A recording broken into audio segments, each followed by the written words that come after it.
Good afternoon and welcome to today's presentation, Introduction to Online Management for Attorneys and Clients. The information presented by the expert is not to be used as legal advice and does not indicate a working relationship with the expert. All materials obtained from this presentation are merely for educational purposes and should not be used in a court of law sans the expert's consent, i.e. a business relationship where she or he is hired for your particular case. In today's webinar, Samir and Rajiv will discuss the digital revolution, what is online reputation management, the Google test, build, repair, monitor, and practical tips. To give you a little background about our presenters, Samir Somal is the Chief Financial Officer at Blue Ocean Global Wealth and Blue Ocean Global Technology. Samir is a CFA charter holder, a CFP professional, and a chartered alternative investment and AnalystSM. A member of the speaker series at the Johns Hopkins University Carey School of Business, Samir is a frequent speaker on the digital revolution, succession planning, technology, diversity, retirement, financial planning, entrepreneurship, and leadership. In May of 2017, he was named an iconic leader creating a better world for all by the All Ladies League and Women Economic Forum. Rajiv Sharma is the Chief Sales Officer at Blue Ocean Global Technology. His leadership and experience include successful client engagements in 50 countries. A senior software engineer, Rajiv is well-versed in open source development, standardization of technologies, and industry best practices. Rajiv oversees client workflow, evaluates technology infrastructure, and provides solutions to improve organizational performance. He manages premier partnerships, and his team develops new relationships globally. Rajiv is a keynote speaker. Attendees who require a passcode, the word for today is reputation. During the Q&A session, we ask that you enter this passcode into the Q&A widget for CLE reporting purposes. The Q&A is located to the left of your screen. Please remember that if you are applying for CLE credit, you must log onto your computer as yourself and stay for the full 60 minutes. You are also required to complete the survey at the end of the program. Please note that CLE credit cannot be given to those watching together on a single computer. Tomorrow morning, we will send out an email with a link to the archived recording of the webinar. The slides can be downloaded from the resource list at the widget at the bottom of your screen. Thank you all for attending today, and Samir and Rajiv, the presentation is now turned over to you. Thank you, Lauren. Appreciate it. And thank you all of you for taking time out to attend our presentation and introduction to online reputation management for attorneys and clients. We're excited and honored to partner with the TASA Group on these two CLE programs on reputation management. Of course, I'm delighted to be here with my colleague, Rajiv. Hi, everyone. Education is the foundation and a cornerstone of the TASA Group as well as Blue Ocean Global Technology. I want to personally thank Naja, Rochelle, and Lauren for your collaboration. We already covered the presentation agenda. Thank you, Lauren. Let's talk a little bit about the digital revolution, and let's frame the context of the conversation. Of course, the digital revolution means different things to different people, but if you just think for a moment about the way we communicate with our friends, our family, our clients has been revolutionized over the past 2 decades, and how attorneys and law firms must adapt is certainly foundational to our conversation today, and I'm sure on your minds a little bit as well. So first we had the agricultural revolution, then the industrial revolution, Mr. Carnegie, Mr. Rockefeller, and then we had the PC revolution. Right? They used to have a visual representation of that, of the Apple computers and the Apple logo, and now we're in the digital revolution, and that's really known as the third industrial revolution, and it's a change from analog, mechanical, and electric technology to digital, and it really started with the adoption and proliferation of digital computers and digital record keeping that continues today. Here you see a visual representation of the various routes to the internet. The legal tech market map for perspective on how legal tech is impacting and becoming part of how attorneys provide the most value and how clients interact with firms and their lawyers is well documented. Here's a market map of the many providers in the legal tech space. Some you are likely aware of, others may be a bit new, and it's important to understand your resources as well as your competition from a legal tech standpoint.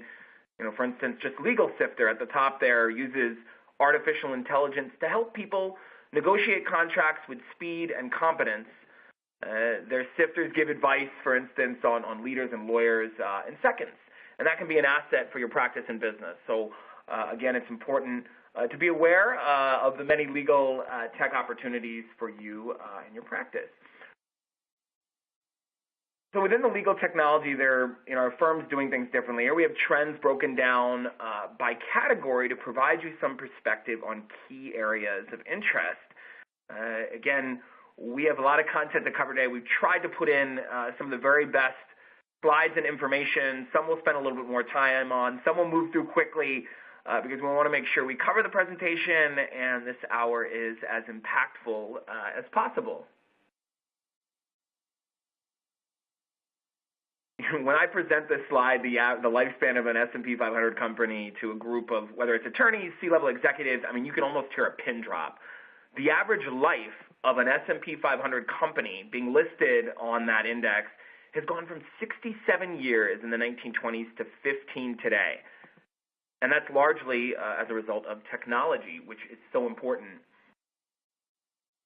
Putting further context, the world's most valuable companies in 2006 versus 2016. And you see, ExxonMobil is the only non-technology company that remains. The digital revolution continued. Again, why reputation management is so important.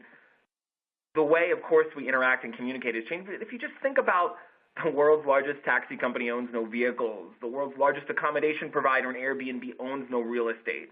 And so the way that we maybe have built our brand and communicated and engaged with clients as well as centers of influence 20 years ago, different strategies and different approaches need to be evaluated at this point because of the digital revolution.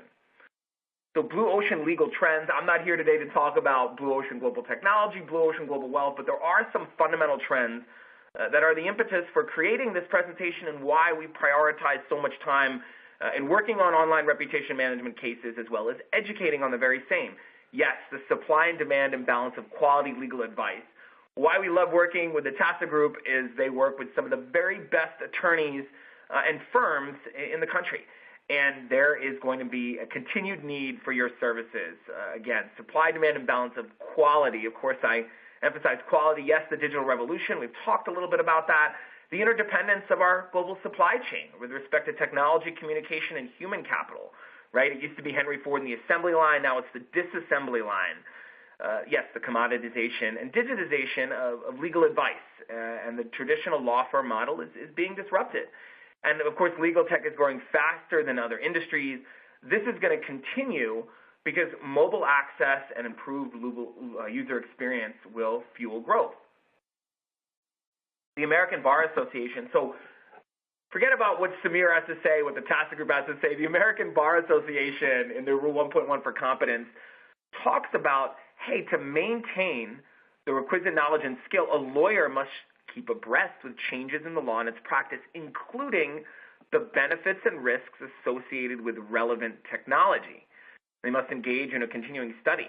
So as part of your fiduciary responsibilities, from an ethical standpoint, you need to be focused and understand technology as it relates to helping your practice, as it relates to clients, and we're going to cover a little bit of that today, and of course we're going to get more in depth in our advanced program that we're delivering next week with the TASA Group. So legal technology. A recent study from FindLaw and Thomson Reuters revealed that more people prefer to use the internet to help them find a lawyer than even asking a friend or relative. I mean, that may make sense. I mean, you can be anonymous on the internet. If you ask a friend or relative, you probably have to share a little bit about why. And, of course, that's also further substantiated by another research study that showed that 76% of adults who looked for an attorney in the past year have used online resources during the process. So further credence to the importance of reputation management. Legal technology continued. Here's some of the household legal tech names that have gained some of the most recognition. You probably are familiar with LegalZoom, Rocket Lawyer, AVO as being one of the sites where reviews are conducted. Of course, we'll touch on that a little bit later. More from the American Bar Association. So Rule 1.6 confidentiality information, comment number 5, talks about how Rule 1.6, to further clarify, does not merely include matters communicated in confidence, but to all information gained in the professional relationship, whatever the source is. So where this rule has had applicability for attorneys is within reviews. So on a site like AVO, the client puts a review. There have been circumstances and situations where attorneys responding to that review, perhaps in a little bit of haste because the review wasn't favorable, they have revealed information about the client relationship and frustration about the review, and that's actually caused them to be barred, to have them banned temporarily, and there are a number of examples of that. So it's important. Reputation is an opportunity. There's also risks associated with that, and of course in our advanced program we're going to cover that more in depth. Differentiation. So as far as clients and prospective clients are concerned, it's hard for clients to determine how you as an attorney or how your firm is truly different. And we're not suggesting that's necessarily the case with any of you, but to the consumer or clients, they struggle to differentiate between competing firms. Differentiation is going to be really important because it's a core fundamental of reputation. What is your firm known for? So here we have from the Where's Waldo book how do you differentiate Waldo there? And that certainly is a challenge that lawyers and law firms alike are facing. And here we have just some further substantiation, a visual representation. This is a survey from LexisNexis, and it really talks about how your reputation is important. Both the positive and the negative one impact the firm. And here the substantiation is, I think, 110 million consumers have sought legal counsel, and about 58 million of them have sought in the past year. And so many of them are using online resources, about roughly 3/4, and that is only headed in one direction as the digital revolution, digital disruption continues. So prospective clients, current clients looking to re-engage your firm are relying upon the internet and your presence and reputation there more and more. So what is online reputation management? Again, this is an introduction, so we want to cover some of the basics. So first, let's take a step back and discuss reputation. So a reputation, it's nebulous. It's intangible. It's qualitative. How do you measure it? Because it's comprised of impressions, emotions, perception. And a reputation can generally be defined as an estimation which a business, person, or thing is held by a particular community or the public at large. If you have a great reputation as a criminal defense attorney, how do you quantify that? It's very hard. So reputation is intangible, which makes defending your reputation, building a reputation, increasingly complex given the digital revolution taking place. So what is ORM? Online reputation management is the process of building, monitoring, and repairing the digital content that appears when a law firm, attorney, or client is searched on the internet. So there could be a number of issues associated with reputation management. We're going to cover some of those. So online reputation management, the online reputation of a lawyer or law firm is critical to continued growth and success. Of course, the emergence of social media, which allows negative comments to be shared and circulated quickly. I think it was Jeff Bezos that said that before you might tell 5 or 6 people if there was something negative that took place with a product or service that you bought. Today, you can tell 6,000 in a matter of minutes. Businesses and individuals must take proactive measures to prevent and address unfavorable and defamatory content. Of course, that's for attorneys, that's for law firms, that's also for clients. If you have a situation where a client has been found innocent of a white-collar crime, but they're still guilty online because there's arrest records, there's maybe some publicity. So why is ORM important? Reputation management services can protect organizations from unwelcome content and restore online brand equity. So how is your actual firm perceived offline? How do you make sure that you're representative online? And research suggests that consumers value interacting, of course, with businesses with a positive reputation. That's why many of you have been successful to date. Organizations that value and emphasize reputation management tend to experience stronger growth and client satisfaction. Example would be the TASA Group and how we found them, read about them, sought out, and we're building a strong friendship and partnership. And by actively monitoring your brand and reputation, you can prevent adverse news or negative commentary from influencing the decisions of potential customers and business.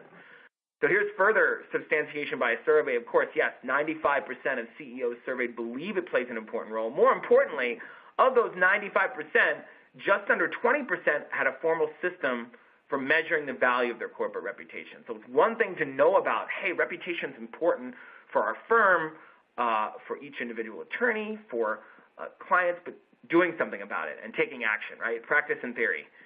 In theory, there's no difference. In practice, there is. The New York State Bar Association mentions that a lawyer cannot be competent absent a working knowledge of the benefits and risks associated with the use of social media. So reputation management absolutely plays into social media, whether that's the reviews, whether that's articles, whether that's sharing information on social media, both related to a client or a particular case, or even using covert ops and to be able to create, for instance, a profile on there. And there's a number of those individual cases we're going to review in our program next week highlighting that.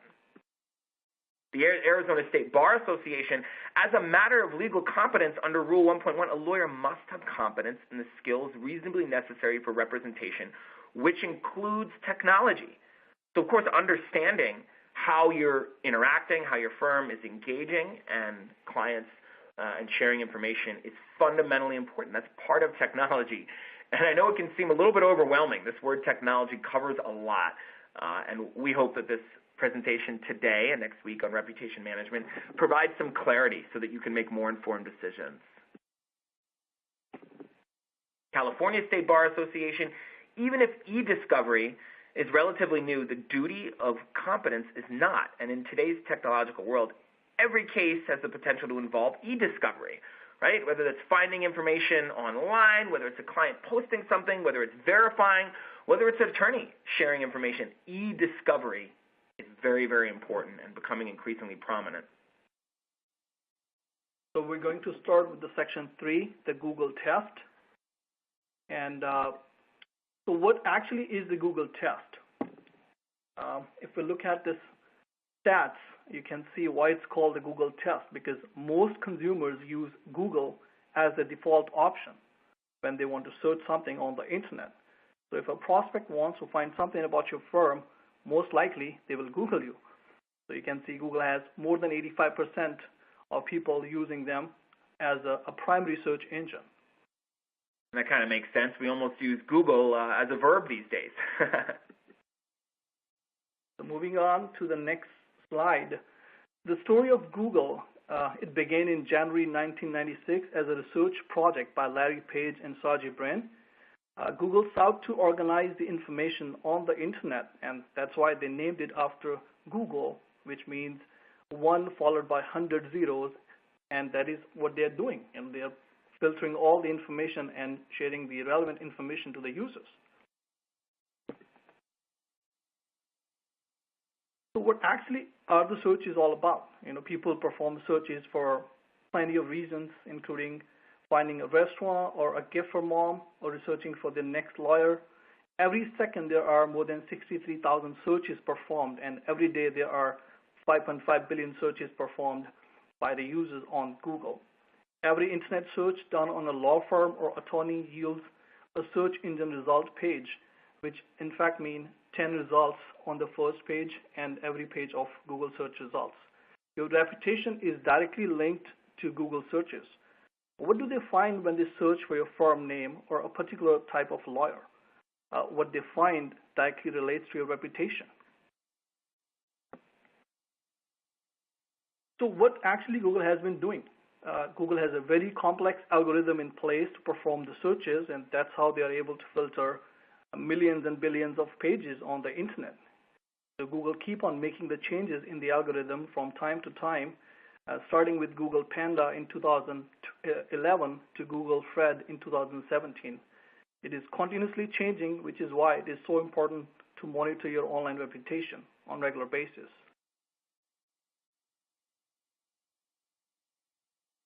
So what actually is the Google test? The whole world is at your fingertips. Google and search engines influence our perception, our opinion of individuals, organizations, or companies. But you will be surprised to know that more than 90% people do not look beyond first page if they do not find anything relevant on the first page of Google. So if you want to remain in the eyes of your prospect clients, you need to be listed, or you need at least to be searched on the first page of Google search results. And that is why it is so important. And I'm sure all of you can relate to this. If you're searching for a particular subject, be it legal related or not, you go to the first page, you find quality information, you read about it, and you pause and you say, okay, this is something I'm interested in. Or conversely, maybe you don't find anything good, and that causes you to change your search. Of course, if people are really looking to do their homework on an attorney, a particular client or firm, there's a good chance they'll go past the first page, which I'm sure many of you have done, and myself included as well. So here's an example of the Google test. This is a particular law firm we were made aware of, and when you Google the law firm, you find that one of the partners was accused of sexual harassment, which is becoming increasingly common and, of course, a risk for all businesses. And you'll find that what this firm actually did is they actually did nothing. They had a negative reputation. They had these articles out there, and they actually took down their website. So you'll find that when you search the actual firm name, you're not finding a website for the firm. And this is definitely a reputational liability. Anyone looking to find out information about anyone on the firm or about the firm generally speaking, Googles them on the first page and they find negative information. So this is just one small example of where it challenges. It could be a rogue partner, but another partner in a completely different area of practice when his prospective clients or centers of influence are Googling the firm, they're finding negative information. So that's important to note. And here's an example of an attorney, Michael Gottlieb, based in Washington, D.C., that actually does a lot of reputation work. And here's even an example of Googling him, and you see the information that comes up in a positive light. He's got a Wikipedia page. You find his firm, his website for his firm listing there in space number 1. And you find information about him in the actual directory. And so there you see, these are just examples of the Google test. And I know some of you are thinking about people you performed Google tests on, maybe even new clients. And some of them have passed and some of them haven't. So one first impression, mobile responsive development process, as it says, your first impression is very important for your prospects, clients, referral partners, and which is why it's very important that all your digital assets are mobile responsive and viewable cross-platform devices. So what does it mean? So here's an example of a non-mobile friendly website. You can see that the website is shrunk and it is not very clearly visible on a smartphone, whereas it's very good visible on a laptop. So here is an example. And I think it's important to note, many of you can think of this. You've gone to a website on your phone, and you have to zoom in to try to get information. It's not responsive to the device. That is actually a key component of your reputation. If somebody is clicking on perhaps your e-signature, they read an article you were quoted on, they're looking for best attorneys, and then they go to your actual firm website, your personal website, it's not mobile adaptable, it's oftentimes an opportunity for improvement. And why mobile-friendly websites are important, or the assets are important. So here's an example of mobile-friendly website. You can go to Blue Ocean Global Tech on your mobile devices, and you can check the website. So it should adapt to the screen size of the device, from smartphone to iPad, laptop to PCs, and that's what actually mobile-friendly website is all about. User experience is very important for Google, and which is why Google released an algorithm update in 2014 called Mobilegeddon to provide a boost to mobile-friendly pages when searching Google from mobile devices. So if your website is not mobile responsive, it won't appear in the search results when performed on mobile devices. So that is why it's so important to have a mobile-friendly website. So the section 4 of our presentation is build, repair, and monitor. So we're going to talk about these three important aspects of online reputation management. So the first phase will be building. So let's talk about the first phase of this process. When it comes to building online reputation, we always follow Noah's rule, and that's exactly what every company and every firm should be doing. So predicting rain doesn't count, building the ark does. That's how it should be. So building your online reputation through digital assets, strong profiles, SEO, and thoughtful marketing is very important. And that is why building online reputation is an important aspect of the process. So digital assets, what does that mean? Digital assets form the foundation of your reputation. So that's your websites, be it your law firm's website, personal websites, maybe you're on the board of organizations, blogs, microblogs, forums where people ask questions legally related, interviews.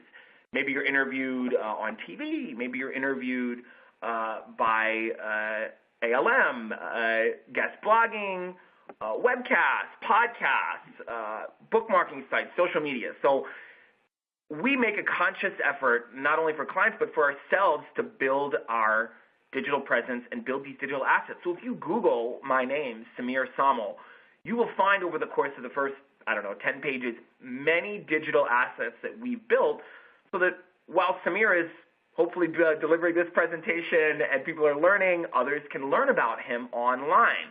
And so making a conscious effort to create digital assets is fundamental to building a reputation and making sure that you're prepared when there are negative situations. There's many examples for that.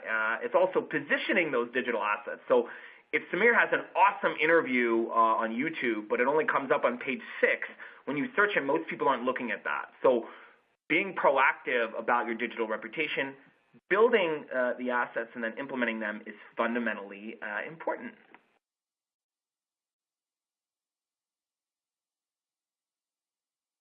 Okay, thank you. Now we are entering the Q&A. During this time, please enter the passcode, which is reputation, as well as any questions that you have. Please remember that if you are applying for CLE credit, you must attend for the full 60 minutes of the presentation.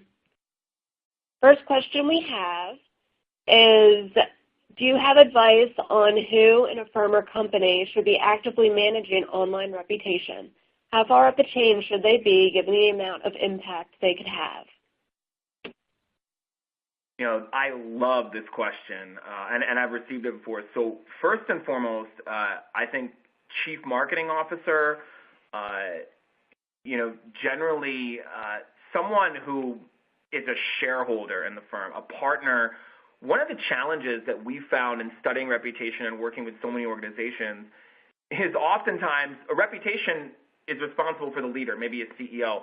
But if someone isn't designated to be responsible for the reputation, because now it's the coordination and really cross-pollination of so many different factors, right? There's the website, there's blogs, there's news, there's PR, there's content from all different directions. There's building that positive reputation. There's monitoring for a negative one. Maybe someone in the firm lost a case. There's a good chance that the client might be unhappy. They're going to go post something. So I think responsibility and accountability needs to go much higher than it typically is, and that's ultimately going to yield success and results. I also think that one of the ways that companies in general are being more thoughtful is it's about having access to resources, not necessarily owning them. So the internal marketing teams, for instance, of an organization, they may not have the skill set, resources, and experience, and there's a pretty good chance of that, to monitor and build the reputation by themselves. And so it's important to identify organizations and partners that you can potentially leverage so that maybe they're working in tandem so that this person given responsibility is providing, let's say, a monthly update at each of the law firm meetings, for example. Next question, what are microblogs? So microblogs? Absolutely. So the microblogs are very similar to the blogging websites. They are much smaller scale for sure. And you can write small articles there, you can share information there, and microblogs are actually a good way to post new information on a regular basis. And, essentially microblog, typically you think about a blog, you're posting an article.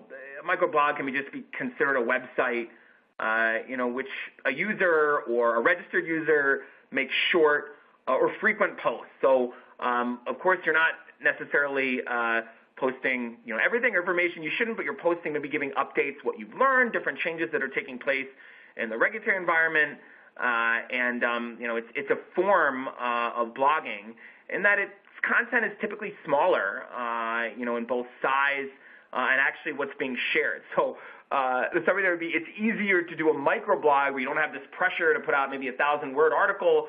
You're doing shorter blogging, but that also is helping with your reputation and driving people back to your site. Great question. Next question. There are bad news items about me that pop up when one Googles my name. Is there anything I can do? There are definitely ways to mitigate that. We're going to talk about repair actually shortly. And today, as well as next week in our advanced program, we're going to talk a little bit about that. Typically, with respect to negative information, defamatory content, maybe someone has the same name as you, there are two major approaches to that. One, it's called suppression, which is also known as reverse SEO. That's putting positive content or taking existing positive posts, which is always helpful that they're there, and working from a technical standpoint to make sure that they appear above the negative information that's already out there. So you're suppressing it off of page 1 to page 2. Now, many less people are going to be reading that. You get it to page 3 and 4. Now, as Rajiv talked about earlier, the Google algorithms are constantly changing. So suppression always holds the risk that something in that article or posting could trigger that coming back up to the first page. There also is extensive work done on the removal of information from Google's cache. Again, we're going to cover that extensively in our program next week. But the answer is there absolutely is ways that you can mitigate that. And our firm, we serve as subject matter expert witnesses on internet defamation, which is part of the reason we're here. So I hope that was helpful, but we'll talk more about that today and next week. Great question. Last question for now. What would you suggest an attorney do when he has received a poor and unjustified AVVO review from a disgruntled client who refuses to take it down? Yeah, we're going to cover that extensively in our advanced program. First and foremost, reaching out to the client diplomatically, of course, an ounce of prevention better than a pound of cure. So that's number one, a lesson learned in just mitigating expectations and working with clients so that, and we're going to cover this a little bit more today, responding, I think, to the review is very important. Again, there are a number of examples of this that we're going to cover in our advanced program, but leaving that out there almost is confirmation that it's true. So they have, of course, AVVO, they have, of course, taken down reviews. There are ways to submit and request that. Of course, there are many review sites that don't do that. It's hard. It's hard to prove, right? Because, again, a review is a matter of opinion. So it's hard to say if someone says, well, I don't think the attorney did a good job. It's really hard to go against that. So you've got to be proactive. For instance, I've seen a number of attorneys that we've worked with where they have a couple negative reviews, and their philosophy has been, oh, my goodness, I don't want to look at it. I hate that website. I don't want to be engaged with them. And when we met them, we said, look, you can't put your head in the sand on this. So what a few of them did is they went out to 20 of their existing and past clients where they'd done good work, and they said, hey, I would really be appreciative of you writing a review on this website. Maybe they disclosed a negative review or not because they were going to find that there, but they have good relationships. So all of a sudden, when you have 20 5-star reviews and 1 2-star review, well, the law of averages keeps that rating very high. And so someone who visited there and says, wow, here's 20 good ratings. There was 1 negative one. Oh, but the attorney responded. Yeah, of course. It's like somebody once said to President Lincoln, a friend of mine always says, I can't understand those speeches of Lincoln. And President Lincoln responded, there's always some fleas a dog can't catch. We're going to have unhappy clients. They're going to write reviews. how do we do what we can while working with the client to help them ensure that they write a positive one if possible, and how do we make sure that when a client feels good about our work, we get them on there to put positives. Of course, there are angles and situations to suppress and remove the reviews, and those have to be looked at on a case-by-case basis. I hope that was helpful, Lauren. Very helpful. Thanks for answering those questions. You can continue on with the presentation. So right on top of that question, repair. So a strong positive digital presence will provide the essential foundation for suppressing harmful links. And addressing these negative posts, especially when from reputable sources such as national media outlets, government websites, or review, does oftentimes require a team of ORM experts. And it's important to assess the situation, review the online issue, and determine if it's a one-time issue or if it has the chance to become an ongoing or long-term problem. Like, for instance, when there's been an arrest record sometimes there's 10 websites that re-syndicate and publish that, which makes it increasingly challenged. So a one-time occurrence can be a blog post or a review, but it also could be an issue that's going to result in multiple. So repair is oftentimes when people approach online reputation management. Of course, we're big advocates of proactively building it. The best defense is going to be a good offense in the reputation sphere. So we talk about the ORM repair issues, like how come you get all these ORM, the negative reviews on the internet. Those can be for competitor stratagems, consumer feedback websites, court case filings, defamation bloggers, embarrassing images and videos, erroneous information, erroneous profiles. And I think it's important to mention we've worked in situations with almost all of these. I mean, one of the scariest reputation situations is, hey, you have competitors out there. They're writing bad things. They're writing fake reviews. Well, let's just say that the review sites and Google have gotten very smart. Even Amazon has cracked down on negative reviews. But there are situations out there where there is erroneous information or profiles. Someone, has the name of John David, and it's not you, but when they Google John David, even John David attorney, they're finding someone else that was barred from a bar association, for instance. So there are a plethora of online reputation repair issues, and each one is unique, and you've got to assess a number of factors in looking at each one, determine the best course of action. We also talk about some other cases here, which could be legal documents, mistaken identity, name changes, just like Samir mentioned, negative reviews or editorials, purported scam reports, past employee slanders, scandals, slander, and hate websites. In some cases, just losing the veil of anonymity and a flash of legal muscle can compel a previously unknown person to remove a negative post.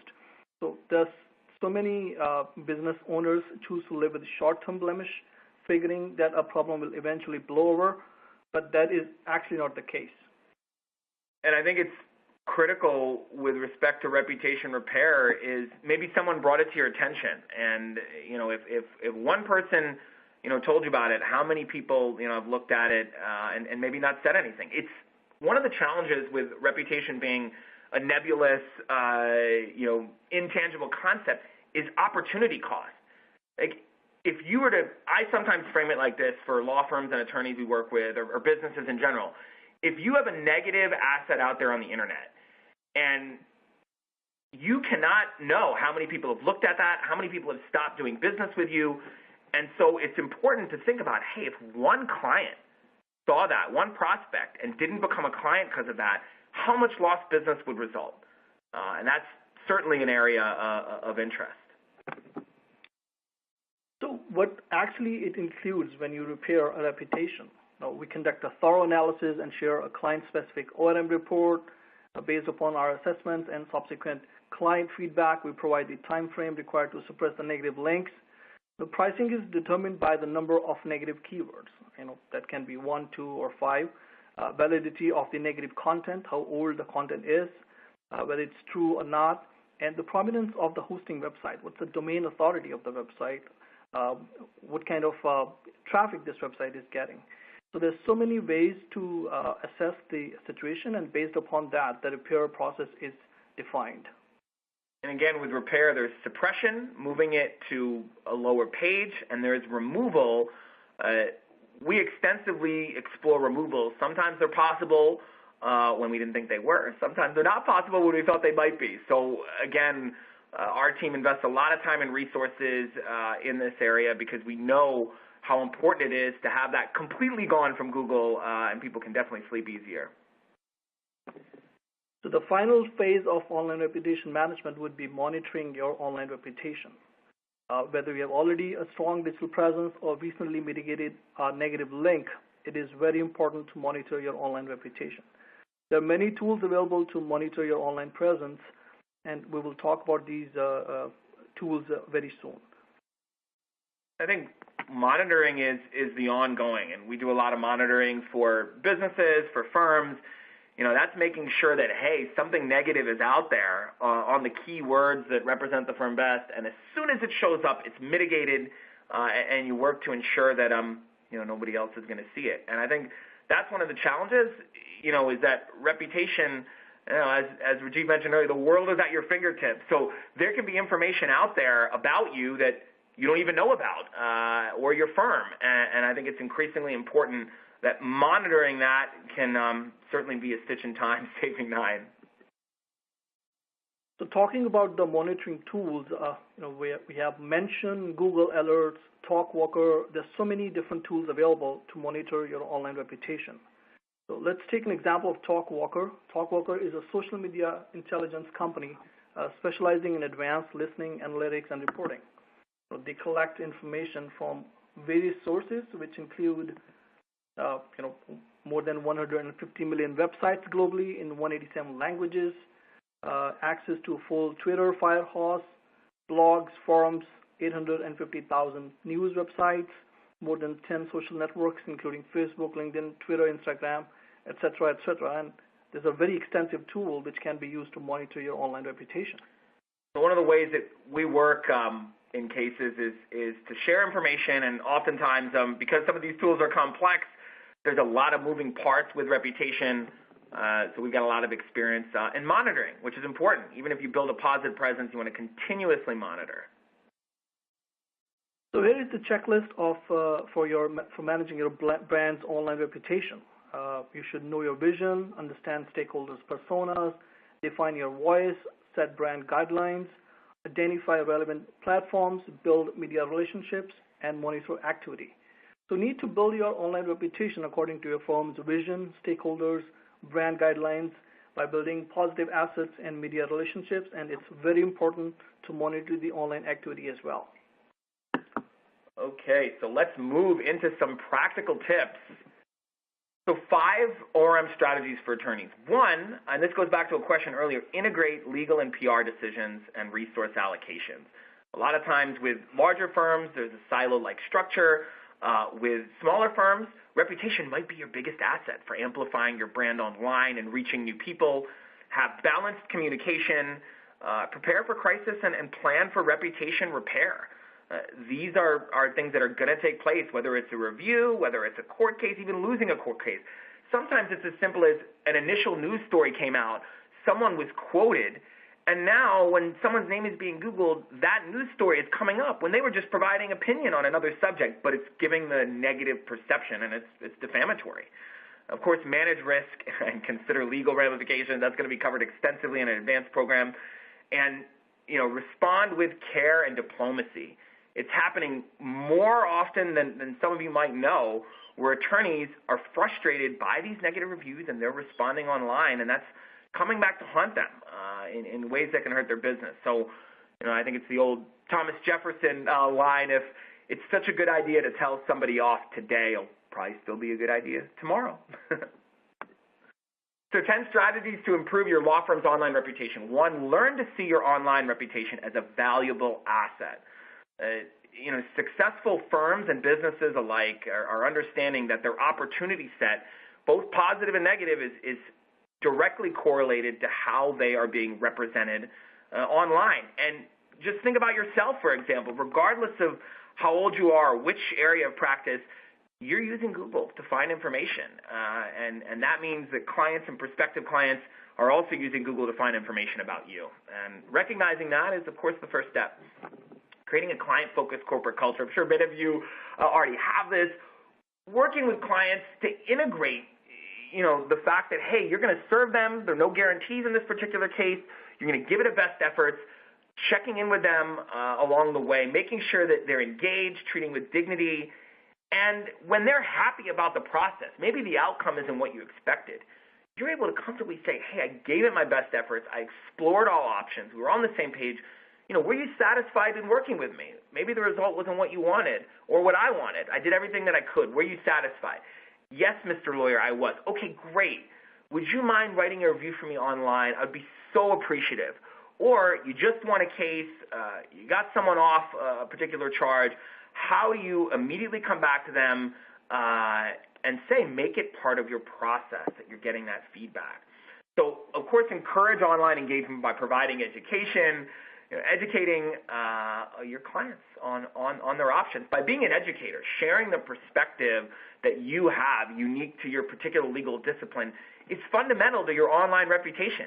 That doesn't mean you have to, quote-unquote, give away the secret sauce, but if you are sharing information out there that a prospective client would love to know, maybe it's a case that you worked on, you changed the names and put a case study, educating people and sharing information is foundational. And I think that's part of the reason we love working with the TASA Group is they're committed to education, our Blue Ocean strategy education, and we encourage all of you attorneys to think about how you can empower your clients with what you want them to say about their case and the service at large. Prioritizing review websites relevance. So making sure that you're looking at Google reviews, Facebook reviews, Yelp, Able reviews, all of these are important, and you have to make them part of your business. Again, going back to the earlier question, hey, I have a negative review, Samir. What do I do? Well, first and foremost, how many positive reviews do you have? Because if you have 100 positive reviews and one negative, it probably isn't that much of an issue, but making sure you respond.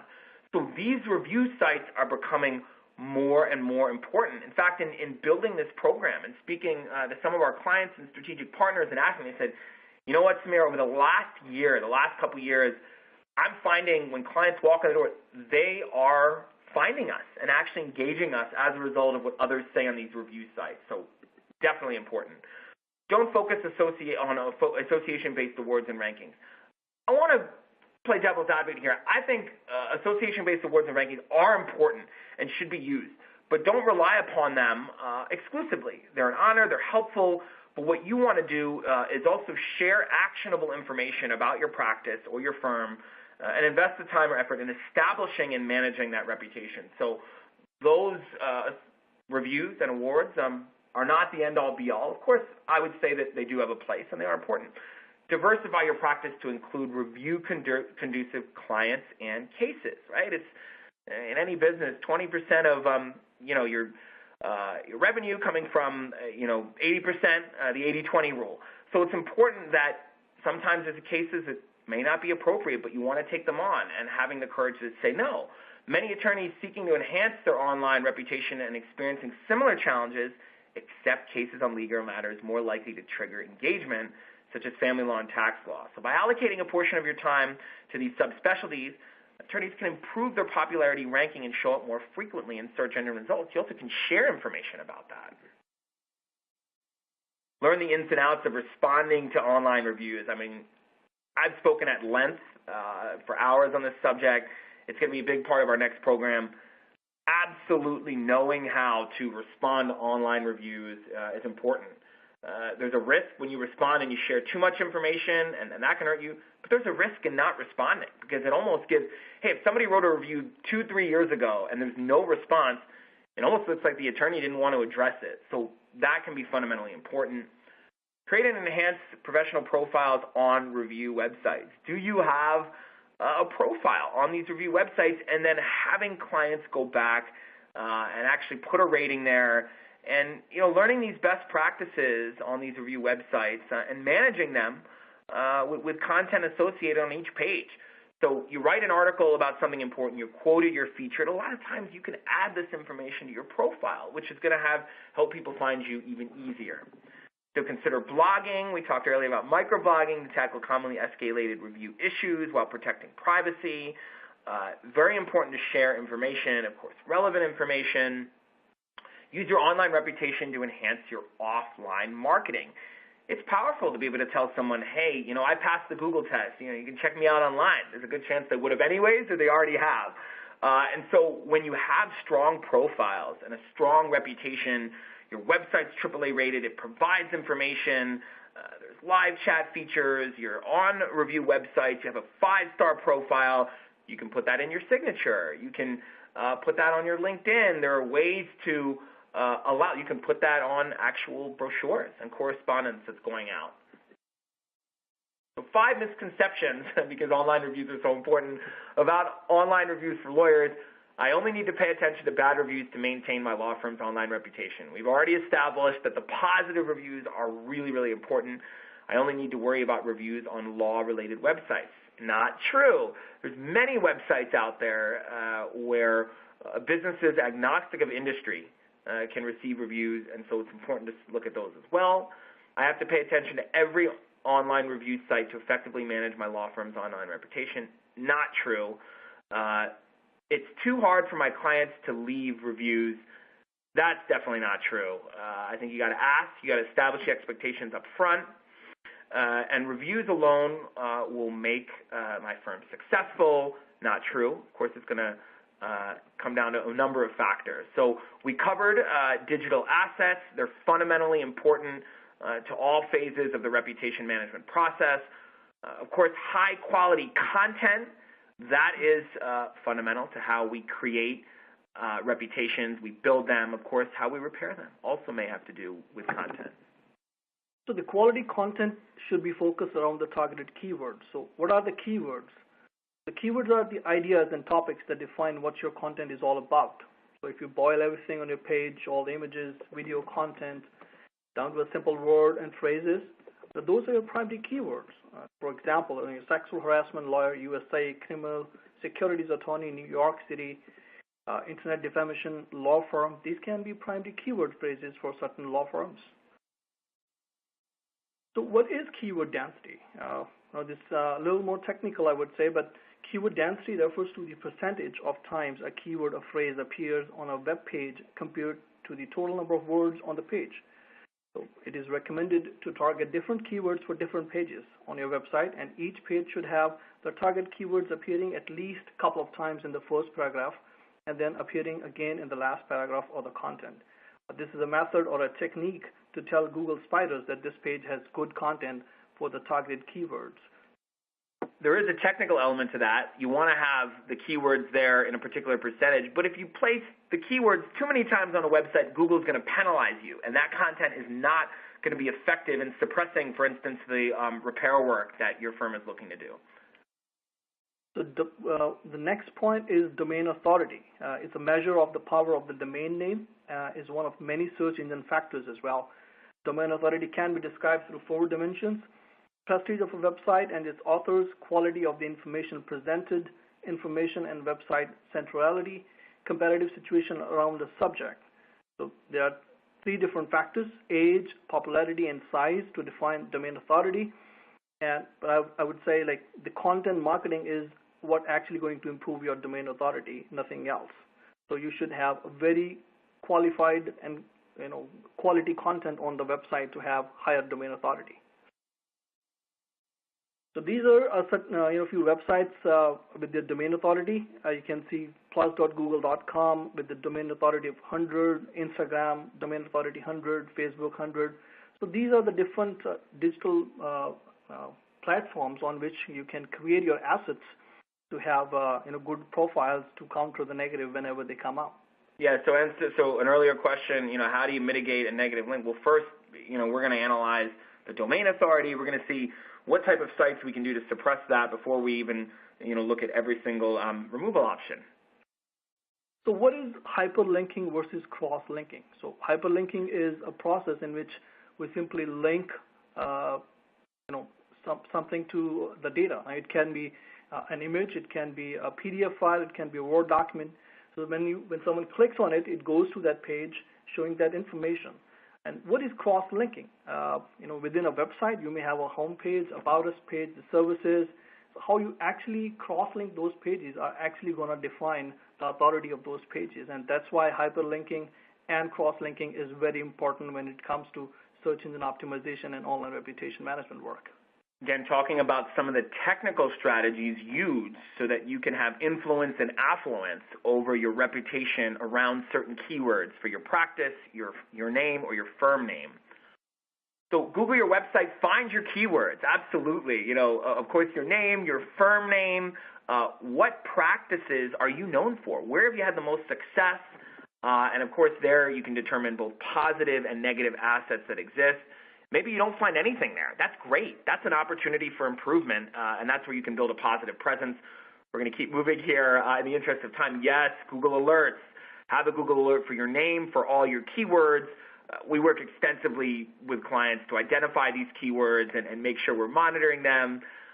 Google local listings within a particular geography. Maybe most of your clients are in the Philadelphia area, the Los Angeles area, and so making sure that you have regional credibility with respect to your reputation is very, very important, and there's a lot of analysis work we do to determine that. Active social media presence. It's funny because active social media presence sometimes gives people anxiety, and I understand. So by being active, that doesn't necessarily mean that you're posting something every day. It means that you have a presence. It's like when you see somebody's Facebook page and you don't see a post in 2 years, it's definitely a detractor. It's almost better not to have one. So having an active presence is fundamental to your reputation. That could be as simple as, hey, sharing that you did a speaking event, sharing a photo, you're quoted in an article. Those are things that you have the opportunity to amplify online. Positive blogs, absolutely. Sharing positive content that relates to you, your name, your practice is key. That doesn't mean you need to have a blog post every week. There's a big difference between one post, 600 words a month, and having to have a couple a week. And I think that oftentimes you can repurpose content and things you're already doing with clients and at your firm. 0-hour response, absolutely. Making sure that's why monitoring is so important, responding ASAP to negative situations on the internet. Yes, allocating resources. With so many different factors coming under this reputation management subheading, your reputation is a strategic asset, and it's important to allocate resources appropriately. That's why so many people ignore reputation, is there's multiple people responsible for elements of that, and so it's important to have a coordinated approach. Claim your ego profile. If you don't have one, you definitely want to claim one and start having clients review there. We provide that advice. Ask for reviews, right? 7 out of 10 people, based upon this survey review trackers, will leave a review if they're asked, right? So when they're happy, good things happen. The next thing is say, hey, I'd be so appreciative, or send them a thank you note, send them and request them. Asking for reviews when asking in person, again, on your business card. I think reviews are so precious that make a note of it, even a month. You do well for someone, call a month. Hey, I wanted to check in. Everything good? Yes. I loved working with you. You did great results. Okay, great. Would you mind posting a review? They're likely to say yes. Make it easy. Hi, Samir. Excuse me. Could you possibly wrap it up soon? We just have some questions that we want to get to. Absolutely. The last section is indeed the conclusions, which have to do with the learning objectives.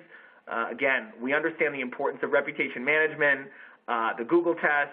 Reputations are everything. Our life opportunity set is a function of reputation, and by its very definition, it's a complex subject. Law firms, lawyers achieve results through their reputation, and digital presence is making that increasingly important. You're all aware of this. Warren Buffett, considered the greatest investor of all time, 20 years to build, 5 minutes to ruin it. You can follow Blue Ocean Global Technology on social media. And here is our contact information.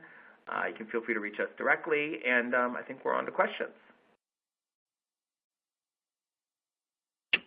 Thank you. We are now entering the Q&A. During this time, please enter the passcode, which is reputation. The first question that we have is, what is your take on the many people who contact those of us with domain names promising first pages on Google? Well, I think first and foremost, the search engine optimization and the reputation management industry has changed significantly because of the Google algorithm updates. There's a wide dispersion of competence. So, I think there's a lot of questions to ask. I think one, asking about reporting. What are you actually going to be doing to showing that you'll appear on the first page of Google? It's one thing to work from an SEO standpoint to get links there. It's another thing to have a coordinated approach on reputation management. I, of course, can't comment on any specific firms or being approached, but I do think that making sure that you're showing up on the first page of Google under the specific keywords most relevant is important, but I think you want to do that organically, and that has a lot to do with the strategies and tactics, here today. And of course, all that takes time, and you have full-time jobs as attorneys. So I would say important, and like anything, there's a lot of attorneys, and some of them are good, so many of them are average, and some of them maybe not as good as you. So the same thing goes with reputation and search.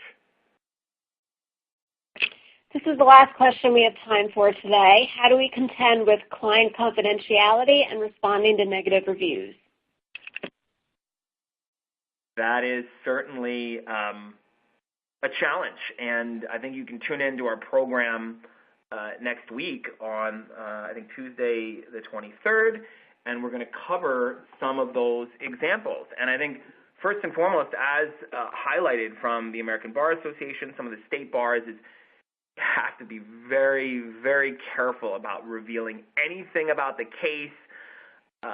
Just for example, I can recall one example where an attorney received a negative review that they did a horrible job, and the attorney responds quickly, which is good, but they didn't think out their response, and they immediately revealed that the client was a pimp, and they weren't a great client, and a number of things that shouldn't have been shared.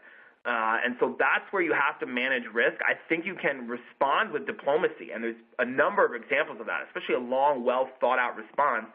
Oftentimes when you go and address the client, they want to be heard. People want to be heard. So if you go and work with them and speak with them, a lot of times they've actually taken this down on their own. Okay, thanks for answering those questions. Sorry we didn't have time for all of the questions. Samir and Rajiv will be in contact with you to answer them. Be sure to register and be in attendance for the next webinar that Samir and Rajiv will be presenting on Tuesday the 23rd for more on this topic. In addition to being your best source for testifying and consulting experts for the past 60 years, TASA also offers free interactive webinars, expert written articles, research reports on expert witnesses such as the Challenge History Report 2.0 and Expert Profile 360. Please remember that if you are applying for CLE credit, you must have attended for the full 60 minutes of the presentation. You are also required to complete the survey at the end of the program. The presentation will be emailed to you in our follow-up email tomorrow. I want to take this opportunity to thank everyone for attending, and most especially Samir and Rajiv for their time and effort in creating this presentation. If you would like to speak with Samir and Rajiv, or if you would like to speak with a TASA representative regarding an expert witness for a case that you are working on, please contact TASA 1-800-523-2319. One of my colleagues will be following up with you regarding your feedback on today's presentation. This concludes our program for today.